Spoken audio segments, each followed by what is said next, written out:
né? Eu tive alguns traumas, mas eu tenho que conviver com eles. Não é o que ele te causa, e aqui nós temos um psicólogo, né? Já vou marcar a consulta dele. Não é a ferida que ele te causa, é como que tu vai se portar com essa ferida. Sim. A ferida tá aqui. Sim. Tá aqui, sabe? Então, mas o que eu vou fazer? Toda vez que eu ver meu pai, ao invés de abraçar ele, eu vou começar a jogar na cara dele? Sim. Eu não jogo na cara dele.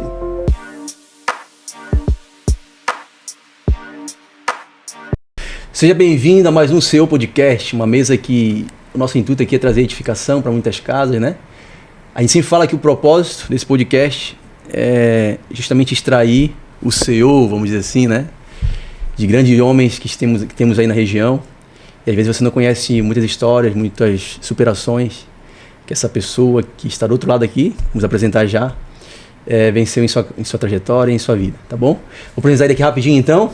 Posso ir? Bora. Rafael do quê? Rafa Rosso. Rafa Rosso. É isso aí. Seja bem-vindo, é um prazer pra gente. Tá?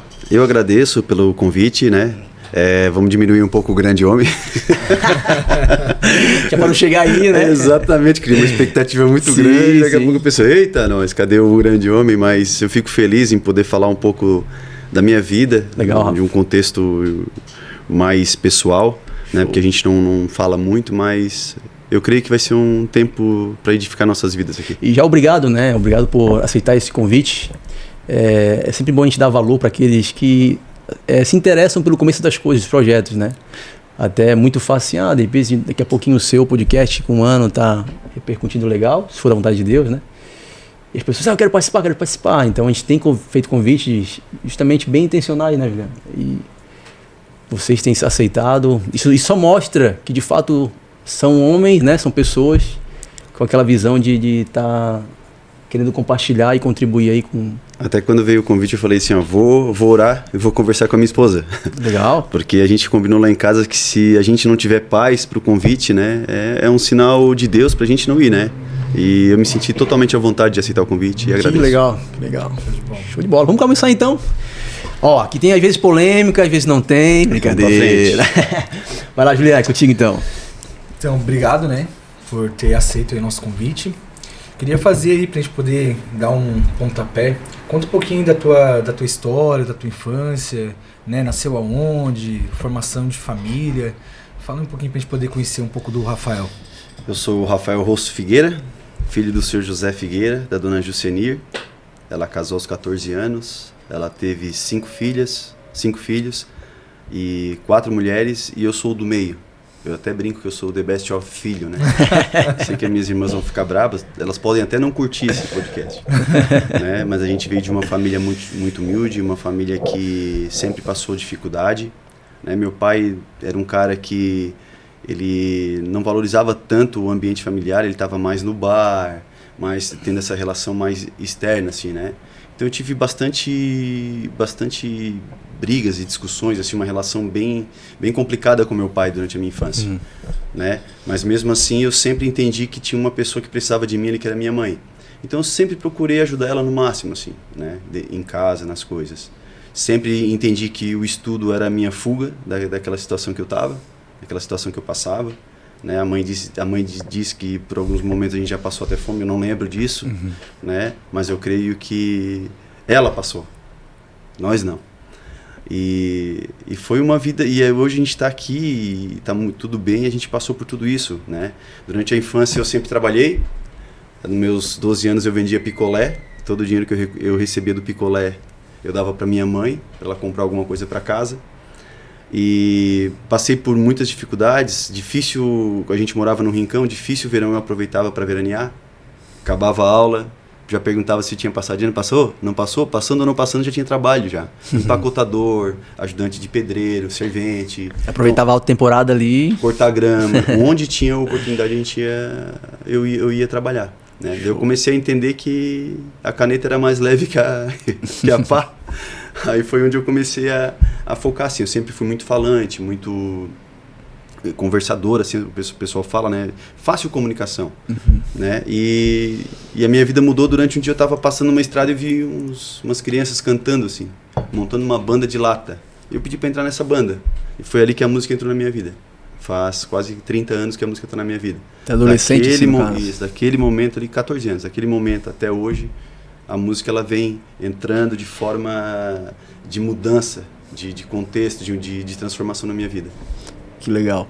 E tu, depois desse processo, né? Tu entrou numa banda, ingressou numa banda, teve quantas bandas, enfim, como é que foi a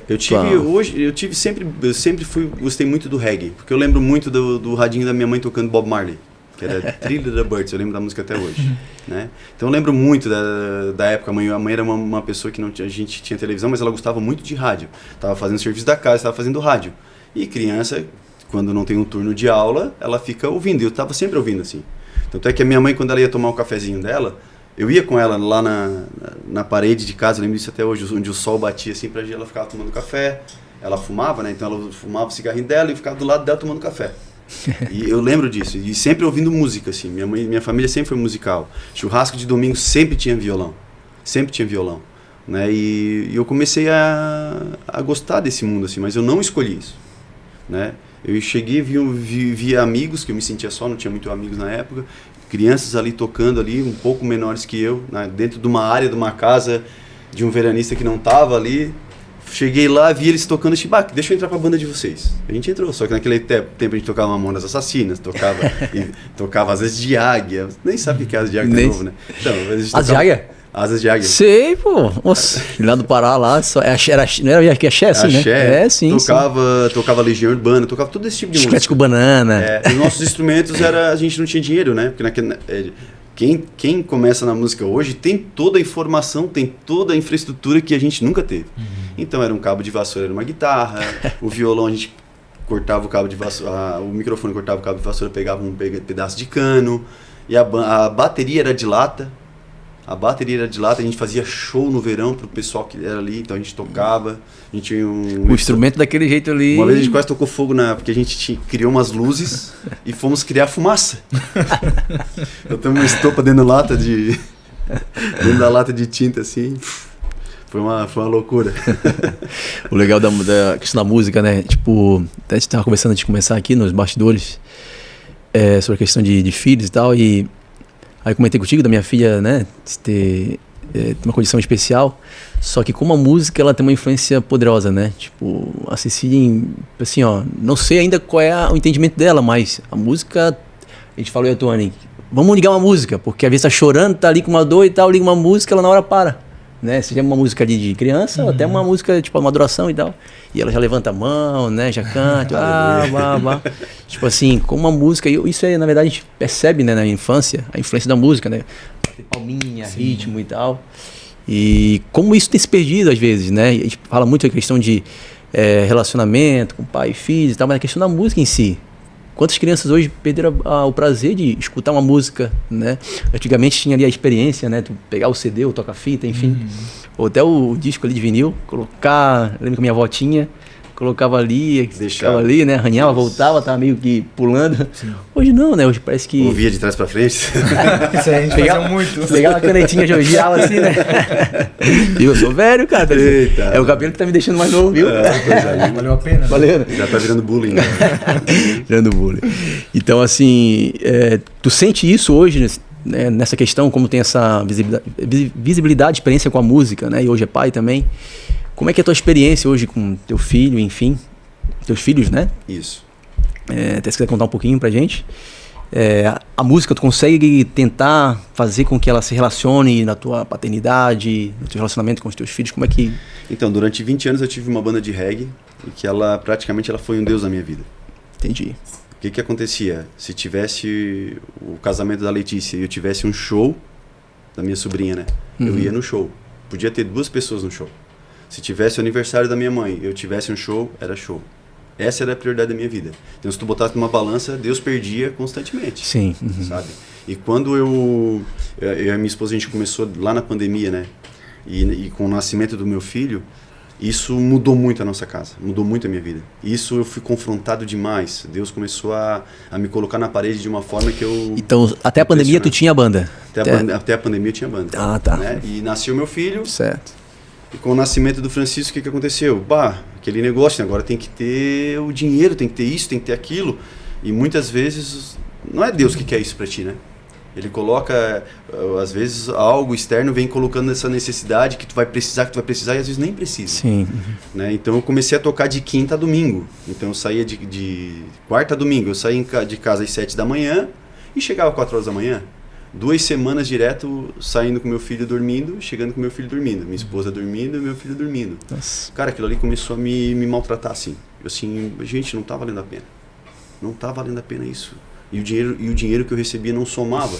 Parece que eu nem tinha pego, assim. E eu comecei a teimar com o que o Deus estava falando para mim. E a minha esposa, mesmo não querendo mais que eu tocasse, ela não falava. Silêncio. Joelho e oração. E chegou um momento que foi impossível. Foi impossível eu perder os momentos do meu filho. E foi nesse dia que eu cheguei um dia em casa à noite, ele sendo deitado na cama, minha mulher dormindo, eu escrevi a música chamada Filhos.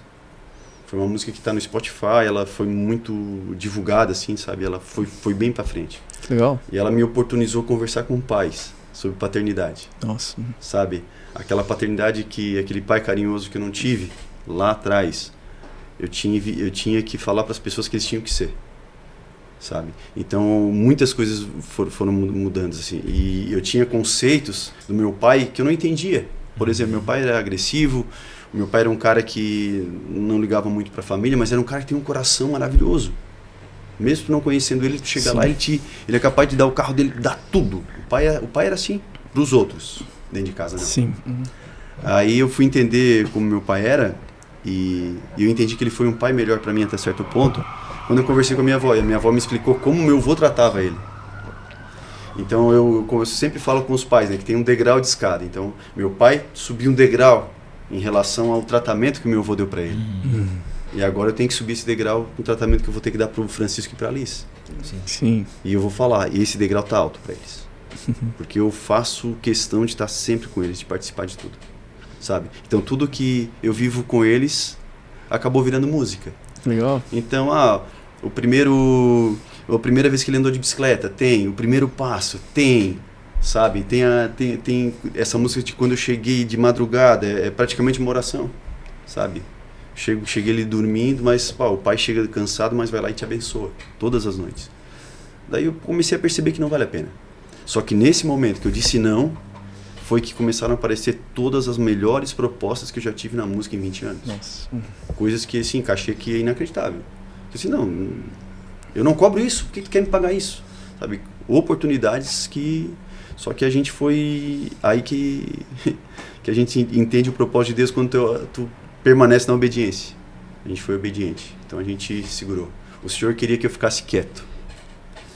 Ele não queria mais que eu ficasse na posição de estar em cima de um palco, de as pessoas olhando de cima para baixo, fortalecendo meu ego, tu é bom, tu é isso, tu é aquilo.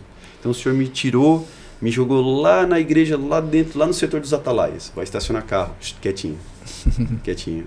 E uma vez, quando eu pensei em entrar pro louvor da igreja, e todo mundo, quando chega na igreja, tu é músico. Ah, sim. Ah, é louvor, cara, vai lá, toca, tu vai tocar, vai ser massa, eu te vejo lá. Sim. E tu tem que tomar cuidado com isso.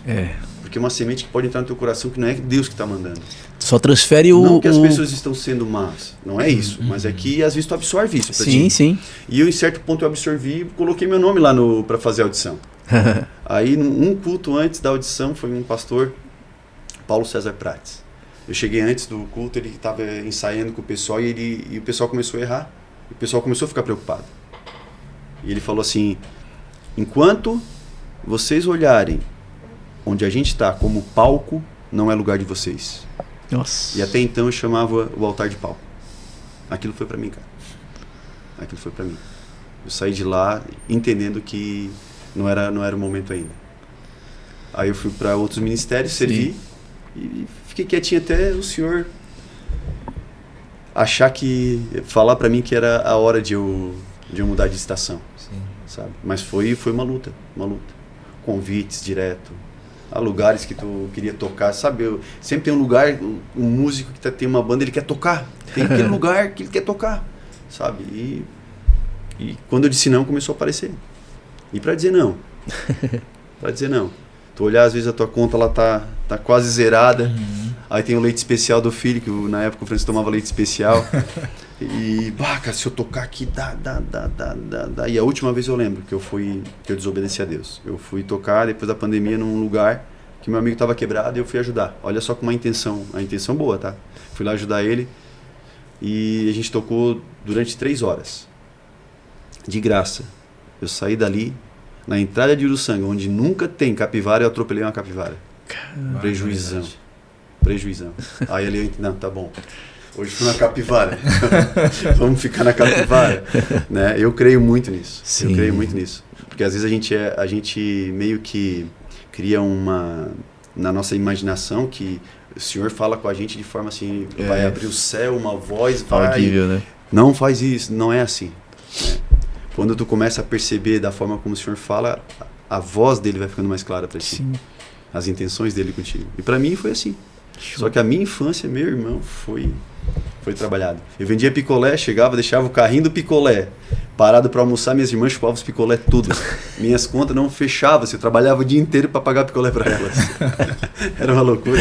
Daí complicava, né? Complicava. Ô Rafa, tu comentou ali um pouquinho sobre o padrão, né? O modelo que teve de paternidade, e tu falou que hoje o degrau elevou.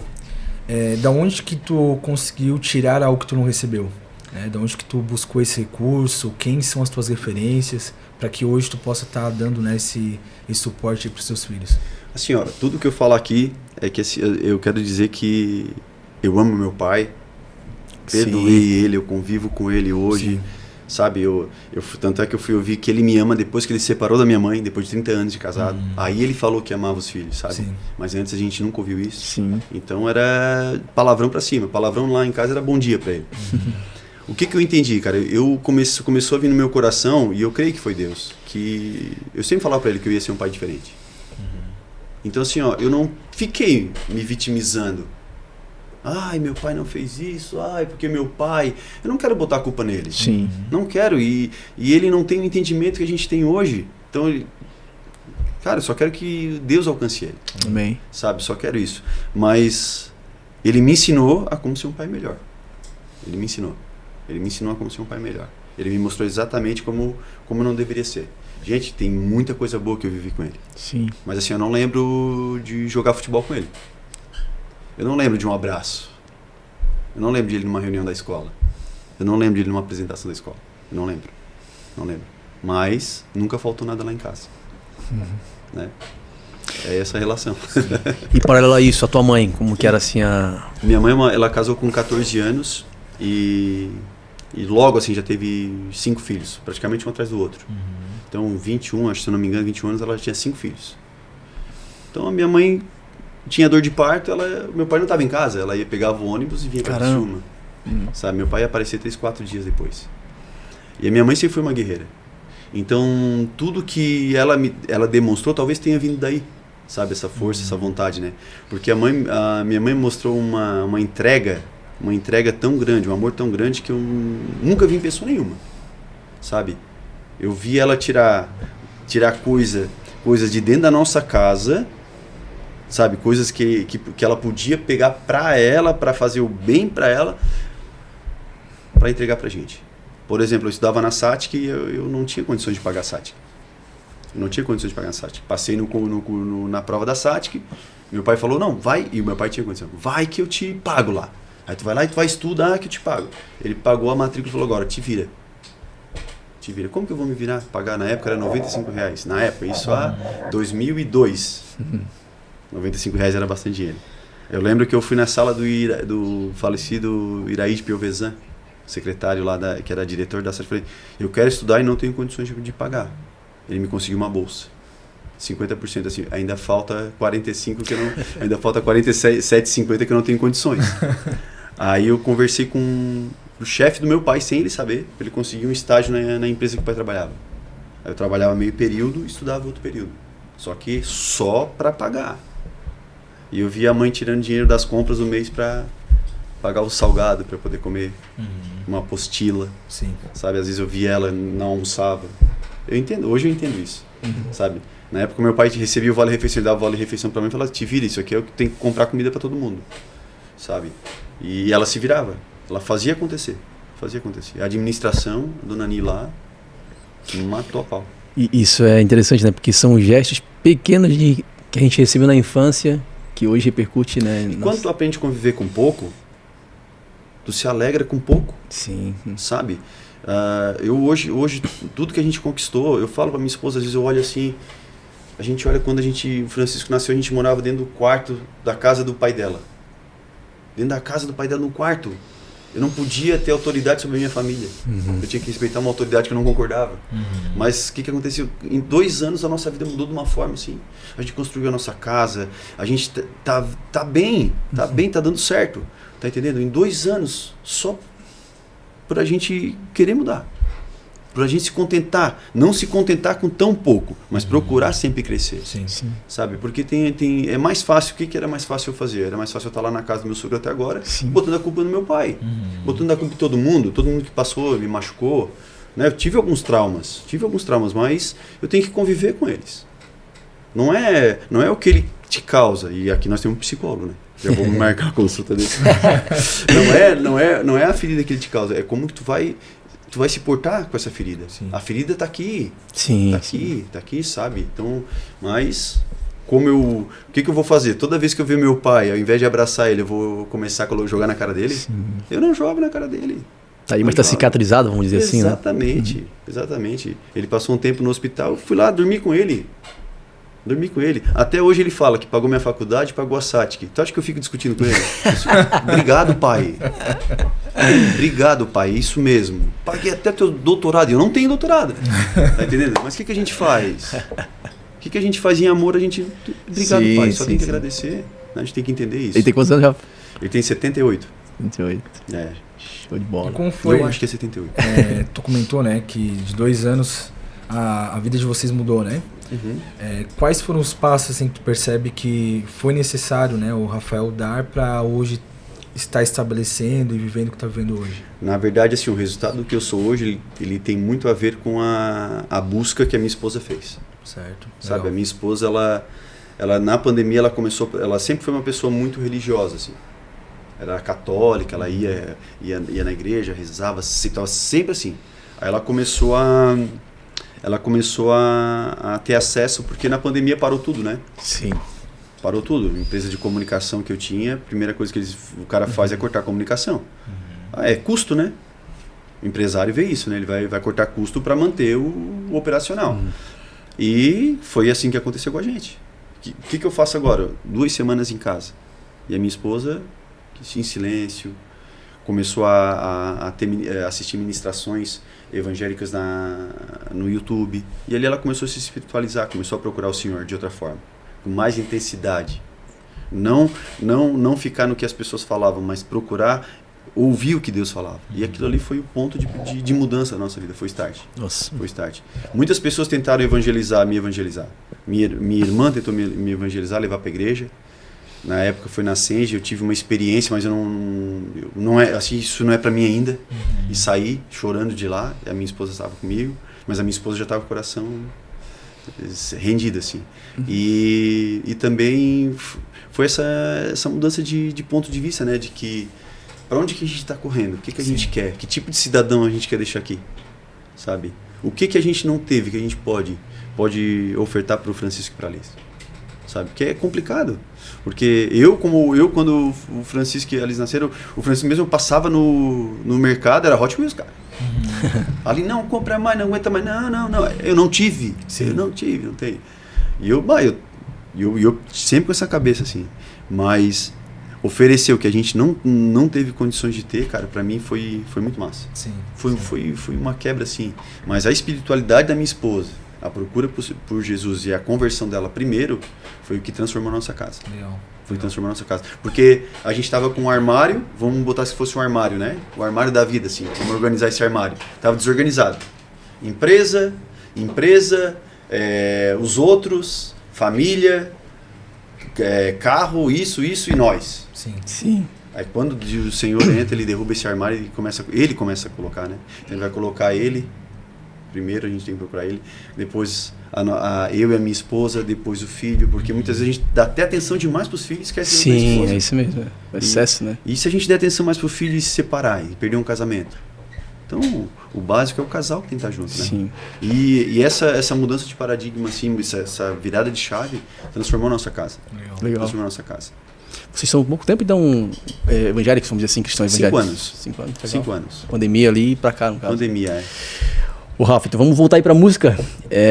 Hoje, se fosse dar pode ser também até antes da conversão e tal, mas uma música que transformou tua vida, assim, né? Que foi uma virada de chave, assim, pra várias situações na tua vida, assim. Que tu compôs, no caso, né? Que eu escrevi, cara, eu tenho uma música chamada Poço no Deserto. Que o Poço no Deserto sou eu. Ela fala de mim. E tu escreveu antes da conversão ou depois? Escrevi depois da conversão. Certo. Sabe, porque eu comecei a ver o que eu sonhei, né? Eu tive um sonho, assim, eu sou muito do sonho.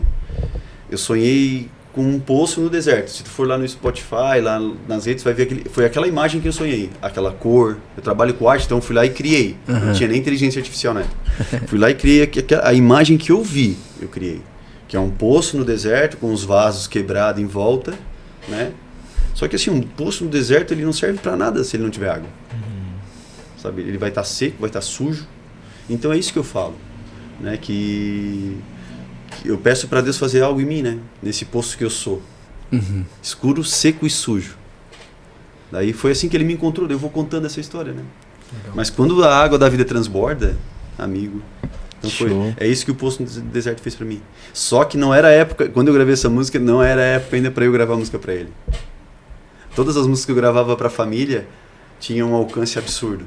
Sem força nenhuma, sabe? Sem força nenhuma. Antes, quando eu tinha banda e eu ia lançar uma música, eu incomodava todo mundo pra fazer o pré-save, pra curtir. Vai lá, ouve, faz. Cara, eu era o chato. Tem amigo meu que hoje vem conversar comigo, eu vejo lá que ele silenciou a conversa do link, sabe? De tanto link que eu mandava. Eu não dava oi pra ele, não perguntava como ele tava, só mandava link. Tem um amigo que é assim.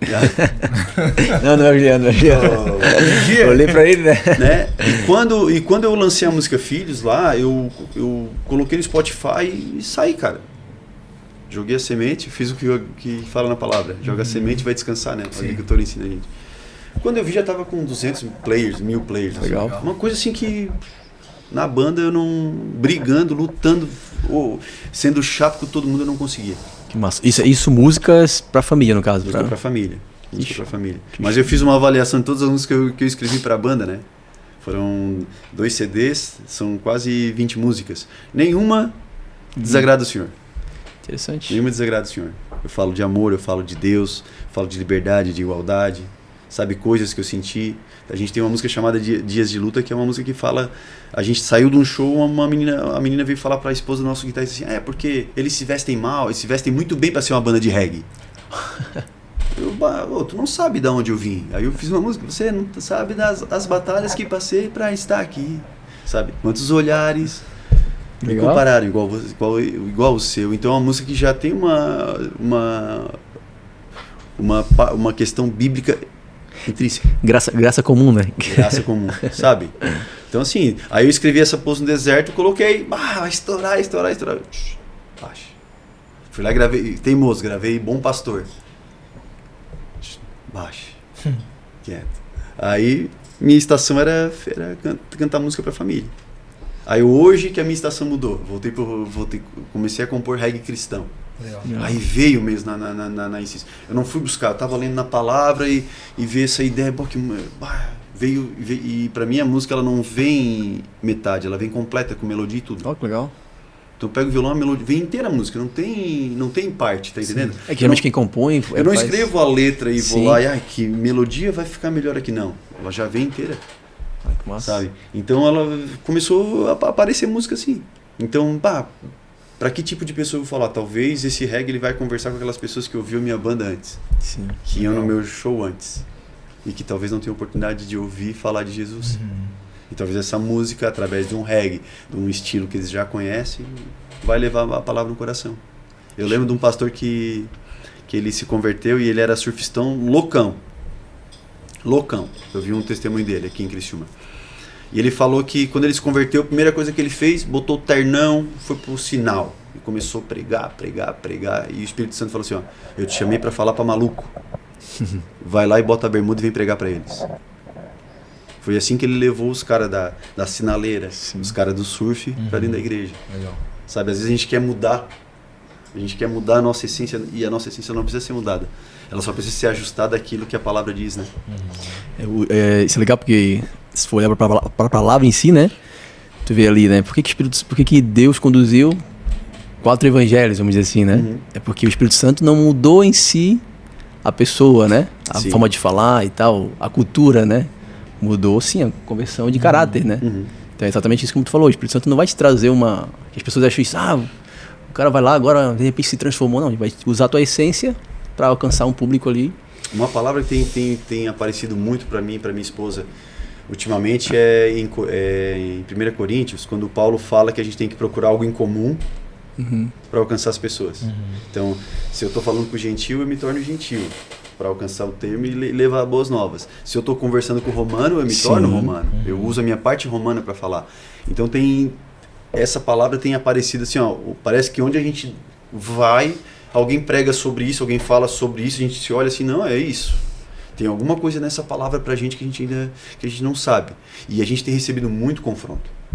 Muito confronto, assim, sobre isso. Mas será que é certo o Rafael tocar um reggae? Sabe? Eu toco lá no Kids, na nossa igreja para as crianças, e eu amo lá porque, cara, lá é lindo o que o Senhor está fazendo lá. A nova geração, ela vem queimando por Jesus. Eu vejo crianças ajoelhadas, chorando, orando, orações que eu não sei fazer, cara. Orações que eu não sei fazer.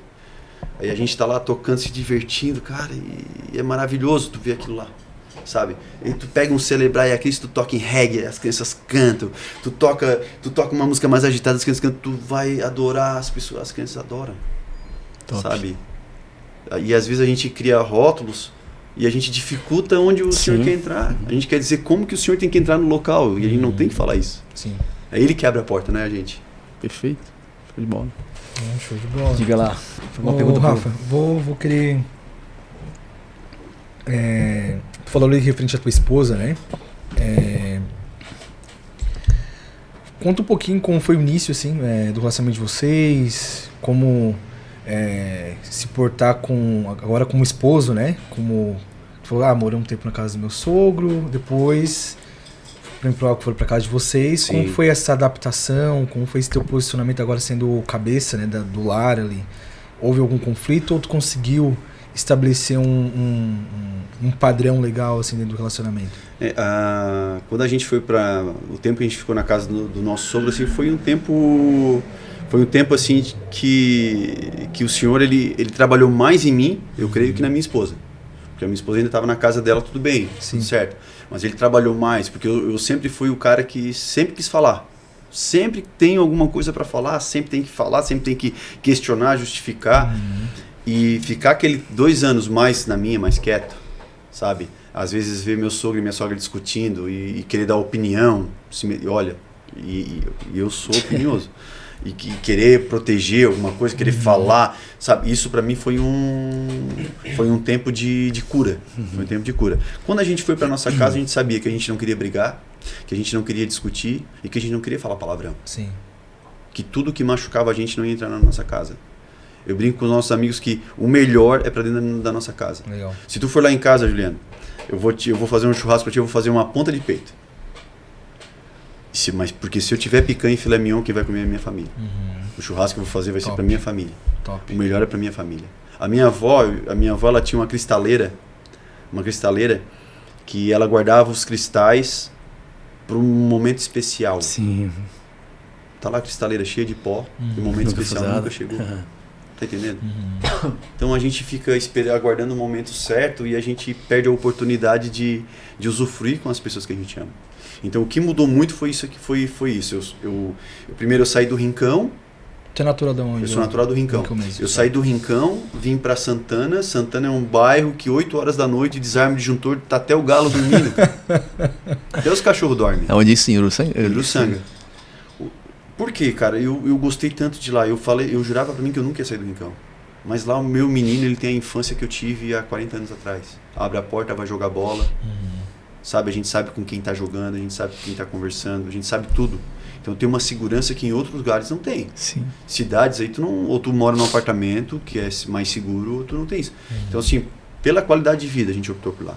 sabe? Eu ando quase 30 quilômetros para vir trabalhar e para voltar todos os dias. Isso por semana. Todos os dias eu faço isso. Cansa.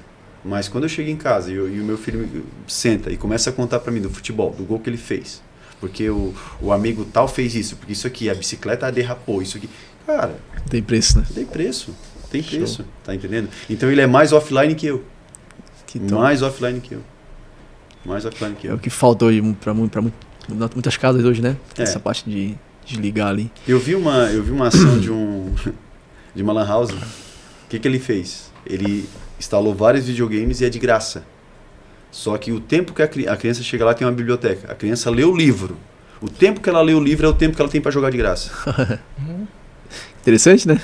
Tá entendendo? Ele levou uma isca de interesse para chamar a atenção das pessoas. E é mais ou menos isso que eu faço com a minha música.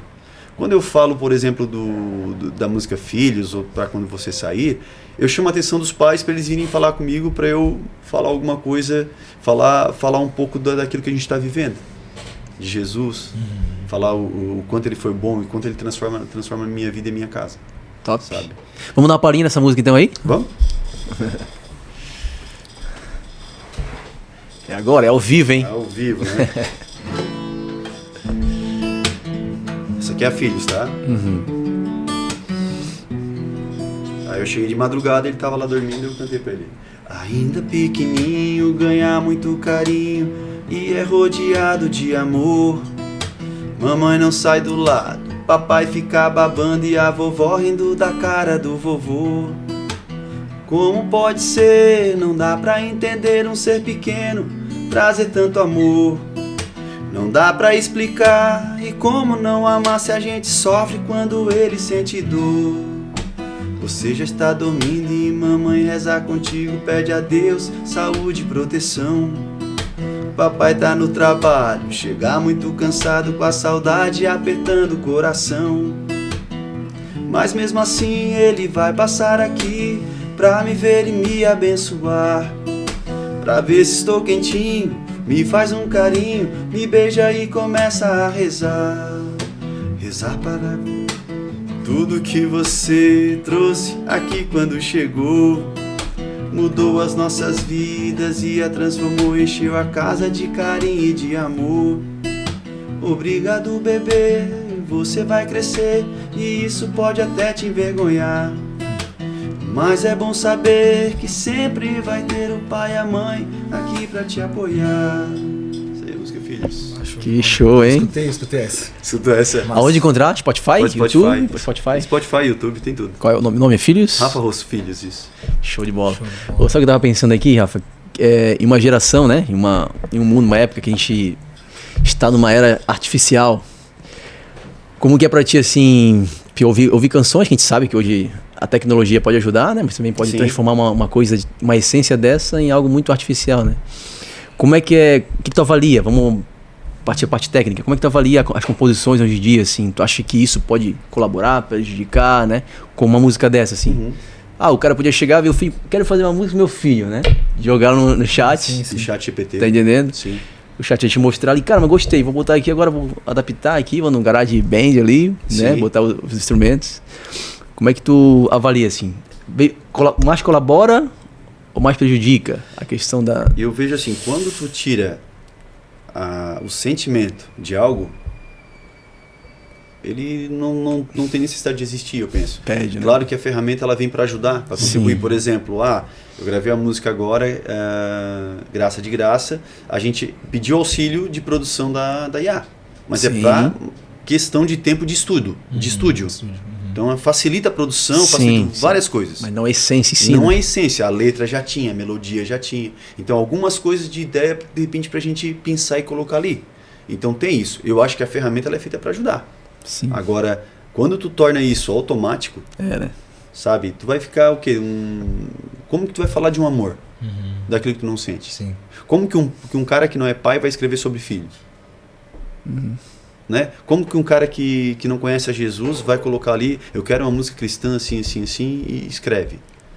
Qual é a essência? Sim. Eu vou te falar uma coisa. Esse cara que não é pai, ele pode escrever. A música pode fazer sucesso. Né? Total. Mas quando as pessoas forem olhar para a casa dele, elas vão ter a certeza de se é ou não é. O filho vai dizer se o pai canta, se o pai realmente ele faz aquilo que ele canta. Aí que é o complicado, sabe? Eu tenho medo de usar a inteligência artificial para produzir música. Eu tenho medo, sabe por quê? Porque é como se fosse como no Éden. Tem 1000 árvores, mas de uma só tu não pode comer. Eu tenho medo de ir lá e daqui a pouco é só essa fruta que eu gosto. Sim. Eu tenho medo disso. Sim. E é uma realidade. Então, para evitar esse medo, eu não tenho. Show. Tá entendendo? Mas para produção, geralmente a gente usa. Sim. Não para extrair a essência, né? Não para extrair a essência, entende? E o teu filho escuta essa música com frequência? Comigo, já canta? Ai, que legal. Canta. Não sente vergonha? Não sente. Não. Ele, quando eu filmo... a música ali, né? Quando eu tenho um vídeo no meu Instagram que foi um dos vídeos que mais me emocionei, que é eu sentado aqui em casa e ele lá na frente cantando pros amigos dele. Ele não sabia, ele cantando bem enroladinho, ele tinha 4 anos, enroladinho, né? Todo enrolado e cantando bem alto, meus amiguinhos, a música, e começa a cantar assim. Sério? Aquilo ali pra mim já basta. Tem no Instagram? Tem no Instagram. Porque assim, eu vou te falar uma coisa, a nossa expectativa, ela não pode superar aquilo que a música realmente já tem que passar. O objetivo, Vou te falar uma coisa, se a minha música, Filhos, ela atingir um pai olhar diferente da forma como ele está sendo o pai, já valeu a pena. Já valeu a pena, já fez sentido, sabe? Às vezes a gente, claro, estourar 300, sabe? Tudo isso, números. Eu corri durante 20 anos atrás de números. Quando eu descansei, as coisas foram acontecendo, né? Então, para mim, eu quero gravar e colocar no Spotify. Se alguém ouvir, show. Show. Se fizer sentido para alguém, show. Essas músicas, elas têm feito, ela tá abrindo portas que eu não teria, né? Eu fui tocar a música Mãe em homenagem em um grupo católico. Legal. Nossa. E lá falei de Jesus. Jesus é o mesmo. Sim. Sabe? Fui numa escola cantar sobre a música Mãe, a música Filhos. Falei sobre Jesus. Falei o que Jesus fez na minha família. Top. Então a gente tem que aproveitar essas iscas para levar o nome dele. Né? Porque não pode parar na gente. Sim. Não pode parar na gente. E a música é uma ferramenta que, de certa forma, Deus te deu pra, né? Amém. Ser a ponte disso, né? E eu não sou aquele cara que fica atrás de composição. Sim, surgiu. Eu não fico, sinceramente, assim, eu não paro assim, vou escrever sobre tal. Não. Eu tô aqui, às vezes eu tô tocando violão, às vezes aparece uma música assim, que legal, cara. Né? Apareceu uma vez, a gente tava no aeroporto ali conversando, a gente começou, cara, fazer uma música para esse pessoal que é viciado em droga, né? De repente a gente fazer alguma coisa que chama atenção para eles, né? Daí veio assim, ó. Se existe uma névoa que te afasta de Jesus, é só uma nuvem passageira que quer te confundir, te desviar e te levar pra longe do Senhor. Aí, hora que a névoa baixa, peça a Deus que a luz brilhe, como em um nascer do sol, anunciando um novo dia. Então ela vem assim. Legal. Show, cara. Ela vem assim. Então show. A gente vai. Eu acho que eu já tentei muito escrever assim. Já tentei muito. E saíram coisas que eu tenho até vergonha de mostrar. Sim. E se for ver as melhores músicas assim, de músicas assim, famosas, surgem assim, né, cara? Tipo, espontâneo. Por isso que elas são, assim, ó, elas superam o tempo. Sim. Superam o tempo. Se tu for tocar um Homi Sáter, aquela ando devagar, porque já tive pressa. Essa música em qualquer lugar. E é linda essa música. É atemporal, né? É atemporal. E ela fala do quê? Do tempo, né? Fala do tempo, fala de amor, sim. Fala de contemplação, sabe? Ela dá exemplos na vida para todo mundo. Então, assim, o que tu pode fazer, cara? O que tu pode fazer? Tu pode usar a ferramenta para te ajudar. Show. É isso que eu penso. Massa. Vamos falar um pouquinho. Eu quero tentar, né? Pô, tá bem perto. Botar esse episódio antes do Dia das Mães, né? Vamos tentar aí, né? Vai dar certo. E a gente tava conversando eu e o Julian e sobre a questão da tua mãe, também tem uma homenagem com relação a ela, né? Isso, qual foi o processo dessa composição aí? Essa composição foi assim, como eu moro a 50 quilômetros dela. E eu trabalho todo dia em Criciúma. Como eu tô todo dia na estrada, quando eu chego no final de semana em casa, a única coisa que eu não quero pegar é o carro. Eu quero ficar em casa. Quero fazer minhas coisinhas. Eu quero ficar em casa. E eu fiquei isso aí um mês quase. E eu começou a ter um aperto no meu coração, eu comecei a pensar muito nela. Comecei a pensar muito nela assim, cara, como a minha mãe foi bom pra mim, né? Meu Deus. Como, cara, ela não reclama. Ela não reclama de eu não ir lá. Ela só lhe pergunta toda noite se eu tô bem, eu peço a bênção. Ela não fica me cobrando nada. Eu nunca vi minha mãe reclamar. Assim, cara, nossa, um violão, aí saiu a música, mãe. Que eu comecei a usar, aí que tá, eu uso a essência de Deus na música, o amor de Deus, mas eu também uso alguns artifícios de mãe, que as mães utilizam. Né? Então, por exemplo, deixa eu pegar aqui. Vamos lá. Aqui. Olha, mãe, eu quero te dizer que todo amor que eu sinto por você foi você que me ensinou a amar.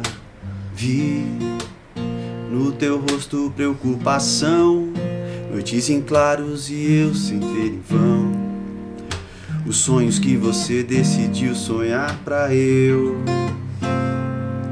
poder te chamar de mãe. Espero que valeu a pena, que tenho orgulho do que me tornei.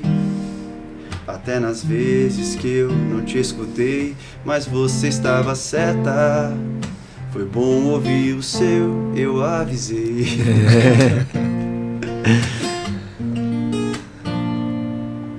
Você é o amor que Deus criou e chamou de mãe. Você é o meu anjo protetor que eu chamo de mãe. Agora, que esquece dos seus sonhos pra sonhar os meus, como se fossem seus. Mãe, és um presente de Deus. Foi isso. Nossa, emocionante, hein? Saiu essa música aí. Que top, cara. Show de bola. Juliano, contigo? Como é que estamos aí? Cara, criativo, passou rápido, né? hein? Deus é bom, né? Amém. Deus é bom. Amém. Ô, Rafa, pegando um pouquinho esse gancho da música, é visível, né, que a tua mãe ela tem um papel bem fundamental aí na tua construção, né? E tu tens uma filha também, né? Sim, Alice. E como que né, essa relação, né, de pai e filha, essa configuração aí de vocês dois? A Liz, ela não mora comigo, ela mora com a mãe dela. Aí é um desafio. A cada 15 dias é um desafio, porque são criações diferentes, né? Mas é o que eu digo, eu tento ser o melhor pai do mundo, assim, o mais presente possível, né? Eu não tento fazer o que ela quer, eu tento fazer o que é certo, né? E muitas vezes até a minha esposa me corrige, porque às vezes eu até pego um pouco assim mais pesado assim de cobrança, né? Mas é porque hoje eu não estou no papel de opressão, estou no papel de querer o bem, de entender que lá na frente ela vai precisar, por exemplo, ela chega lá em casa, ela tem arroz, feijão e carne, ela não quer arroz, feijão e carne, ela come. Só que o que ela vai fazer, ela sabe que tem miojo, então ela vai conversar com a tia Aline, tem miojo? Certo. Ah, eu não quero carne, tem miojo. Aí eu digo, não, tá na mesa, tem que comer o que tá na mesa, filho. Miojo agora não. Aí o que ela faz, ela sai daqui e vai lá na minha sogra. Vai lá na minha sogra. E esse tipo de situação cria alguns atritos entre eu e ela, porque eu sou o cara que diz não. Sim. Tá entendendo? Mas, cara, a minha filha, ela é uma benção, cara, inteligente, uma menina que dá vontade de trazer pra perto, assim, ficar sempre comigo, sabe? Sim. E a gente tem uma relação maravilhosa. Eu, ela, a Aline e o Francisco. Legal, sabe? legal. E ela foi uma bênção, assim, foi uma bênção, né? A gente descobriu ela quando o Francisco tinha 6 meses. 6 meses? 6 meses. Nossa. Foi uma loucura. Aí o perdão vem. Sim. O perdão Top, vem e transforma. top. Foi maravilhoso. Aí que tá a importância de Deus já ter trabalhado antes no coração da minha esposa. Nossa. Foi aí. Daí pra frente mudei. Porque antes eu tava fazendo tudo que meu pai fazia que eu condenava. Porque a gente é hipócrita, né? Sim. Eu condenava tudo que meu pai fazia e eu fazia igual, cara. Eu fazia igual, assim. E quando eu percebi que eu tava fazendo as mesmas coisas que ele tava fazendo, assim, meu Deus do céu. Às vezes sem até perceber, né? Foi Não, indo, não, reflexo. E, cara, e é inconsciente. Inconsciente, sim. Inconsciente, sabe? Aí às vezes tu é estúpido com a tua esposa. Sim, sim. Aí tu tá, daqui a pouco tu lembra a mesma coisa que teu pai fazia. Aí tu sai à noite, na época tu saía à noite, fazia besteira, era coisa que teu pai fazia. Bebia e dirigia, era coisa que teu pai fazia. Tá entendendo?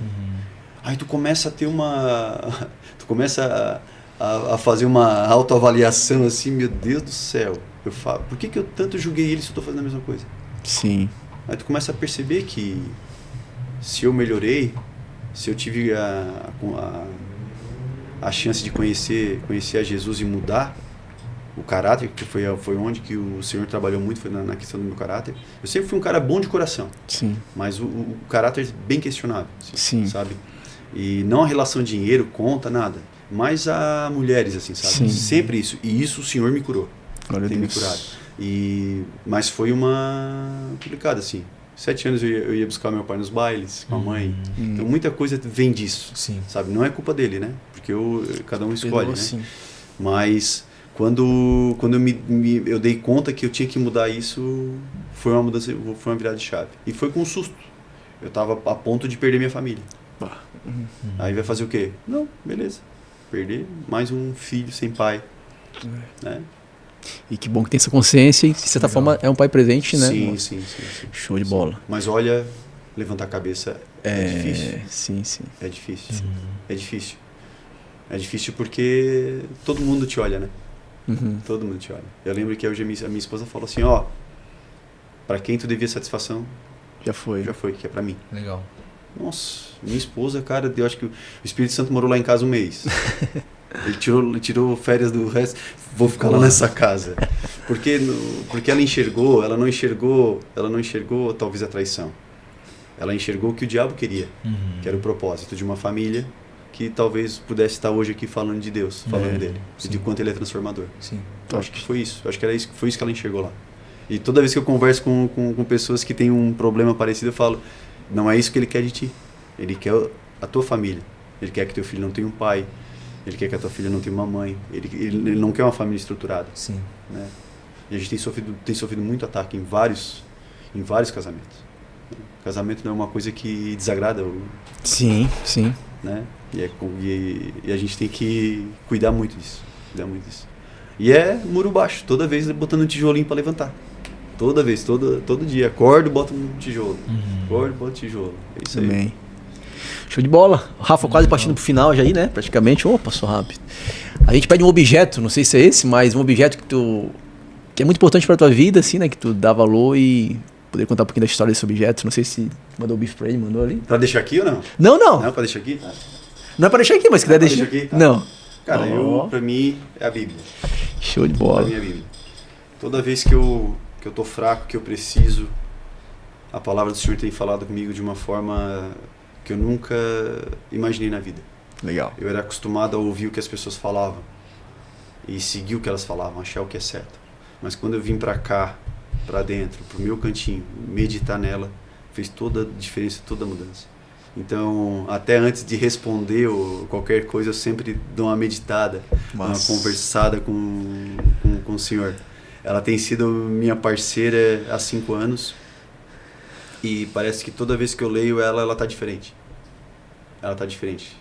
Toda vez que eu pego uma passagem que a primeira passagem que me pegou aqui foi do aleijado do tanque de Betesda. Eu era aquele cara que ficava reclamando. Jesus estava do meu lado, quer ser salvo, e eu só reclamando. Mas ninguém me ajuda, ninguém faz isso, blá, blá, blá. Eu estava ali, e Jesus, levanta? E eu não estava ouvindo, não estava ouvindo. E uma das primeiras passagens que eu li, que eu estudei e meditei foi essa. E transformou a minha vida porque eu parei de murmurar, parei de reclamar. Reclamo um pouquinho ainda, mas bem mais calmo. Antes eu chegava no meu trabalho e a gente trabalha com criação, e o cliente pedia uma alteração. Eu chegava com o meu sócio e já... mas tu não defendeu a gente, bababá. Eu não entendia que ele fez o máximo possível, né? Porque ele não está lutando contra a empresa, Sim. né? Ele não ia dizer que o trabalho é ruim, né? Ele defendeu, né? Mas ele chegava lá, parecia que era uma guerra, cara. Eu fazia guerra. Aí eu lembro que depois que eu li essa palavra aí, eu fui lá e escrevi assim, falar menos. Colei no meu Computador, no monitor. computador. Pra eu ouvir todo dia. Porque numa roda de conversa, e a minha esposa às vezes me chamava a atenção pra isso, eu não deixava ninguém falar. Se tu tinha uma história boa, eu tinha uma história 3 vezes melhor. Eu ia contar, cara, eu era assim. E muitas histórias, mentira. Mentira. Só pra sair por cima. Só pra sair por cima. Tá entendendo? Então, esse objeto aqui, que ele é imutável, ele transformou a minha vida, a minha casa. Top. E eu quero que transforme a vida dos meus filhos também. Amém, cara. Show de bola. Que história massa. Ô, cara, brigadão. É assim, ó, o bate-papo passa rápido. Passa rápido, E né? que bom que tu gosta de falar, né? História boa. Rafa, mas muito obrigado, cara. Posso ser o primeiro de muitos. Quem sabe outra vez tu vai estar aí com a gente falando de outro assunto, né? Enfim, quando quiser também. Eu queria contar uma história lá. Chama a gente. Aqui, a mesa tá aí pra contribuir, né? E gostaria se pudesse deixar um recado hoje para um pai, tu como um pai e tu como um filho. Que recado deixaria hoje? Né? De modo geral, tá? Vamos lá. Primeiro tu como filho. Como filho,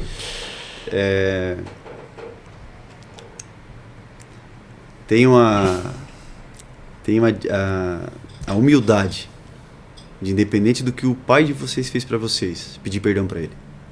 O perdão, ele liberta a pessoa que pede o perdão e salva a pessoa que é libertada, que é perdoada, né? É mais ou menos, o nosso pastor, ele faz uma analogia com a granada. Se tu não perdoa, tu tira o pino da granada e tu fica com a granada. E tu dá o pino pra pessoa que tu não perdoa. Sim. Né? E independente do que aconteceu, perdoe. Perdoar não é conviver, sabe? Às vezes tu não precisa conviver, mas perdoar. Perdoar. E quando eu fiz isso com meu pai, parece que eu saí da conversa com ele, eu falei tudo que eu queria falar. Uhum. Eu saí da conversa com ele, parece voando. Leve. Tranquilo, assim.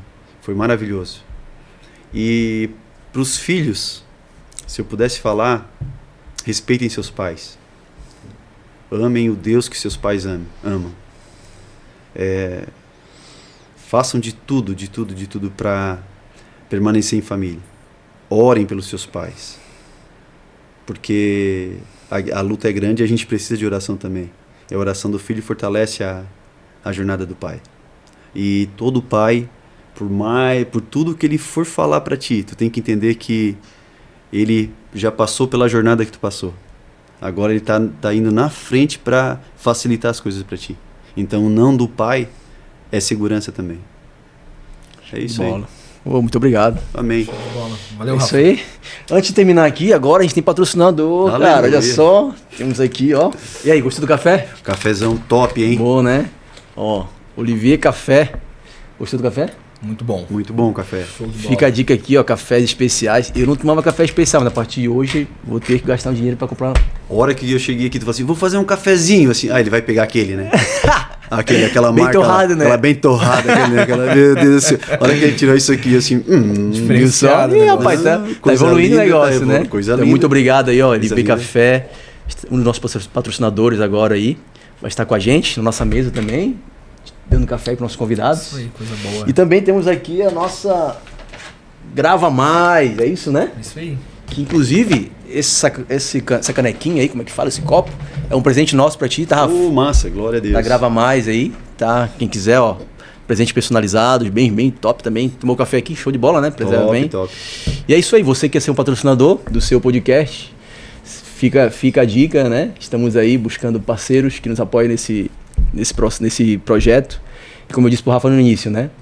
A gente dá muito valor para quem acredita no começo, porque depois que o negócio estiver lá na frente, se for a vontade de Deus vingar, a gente vai aceitar, mas a cota vai ser mais alta. Vou falar uma coisa para vocês.